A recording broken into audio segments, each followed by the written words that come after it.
Car l'amour de Christ nous presse, parce que nous estimons que si un seul est mort, de Corinthiens 5, 14.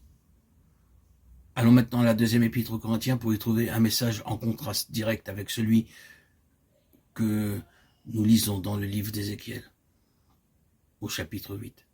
Le Seigneur a projeté sa lumière, nous faisant descendre à la place où nous ne pouvons que crier « Je suis trop peu de choses, je me condamne ».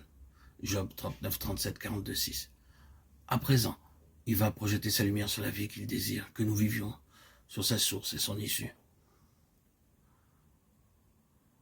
Nous voyons dans 2 Corinthiens 5, 14 le mobile puissant de la nouvelle vie. L'amour de Christ nous presse. Dans le grec original, le mot traduit dans nos Bibles par presse suggère un torrent débordant, s'éberge et brisant toute barrière devant lui. Ceci est l'opposé de l'image que nous avons vue du moi étriqué et égoïste, pleurant sur lui-même et faisant de lui le pivot de la vie. Il est clair dans ce passage que ce n'est pas notre amour pour Christ, mais l'amour même de Christ qui nous presse. L'amour qui a été dans le cœur de Dieu, quand Dieu a tant aimé le monde qu'il a donné son Fils unique. Jean 3, 16.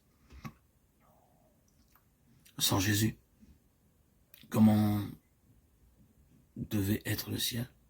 Qu'est-ce que les anges ont dû penser?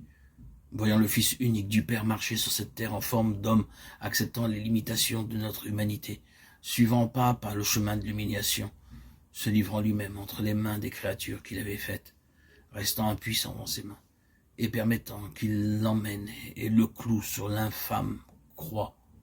Oh, quel amour il y avait dans le cœur du Père pour livrer son Fils, pour vous et pour moi. Quel amour il y avait dans le cœur du Fils pour quitter son foyer et venir dans ce pauvre monde. Oh, l'amour qui le fit se dépenser en faveur des autres du matin au soir. L'amour qui attira les pécheurs à lui. L'amour qui lui fit recevoir ses pécheurs et manger avec eux. L'amour qui le poussa au calvaire tout le long du chemin.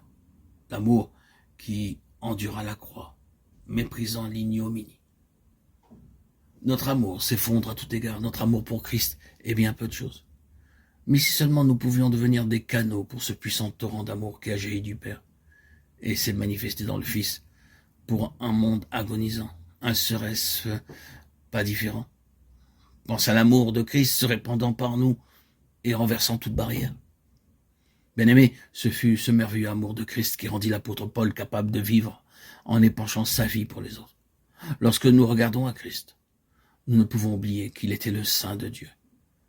Mais quand nous pensons à l'apôtre Paul, lui qui s'appelait le premier des pécheurs, nous voyons comment l'amour de Christ peut donner pouvoir, même au premier des pécheurs. Il est impossible de susciter en nous cet amour. Nous pouvons dire combien méchants nous sommes, confesser que nous avons horreur de nous-mêmes et néanmoins rester aussi égoïstes qu'avant.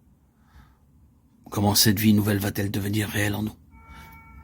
Sans Jésus, vous ne pourriez connaître cet amour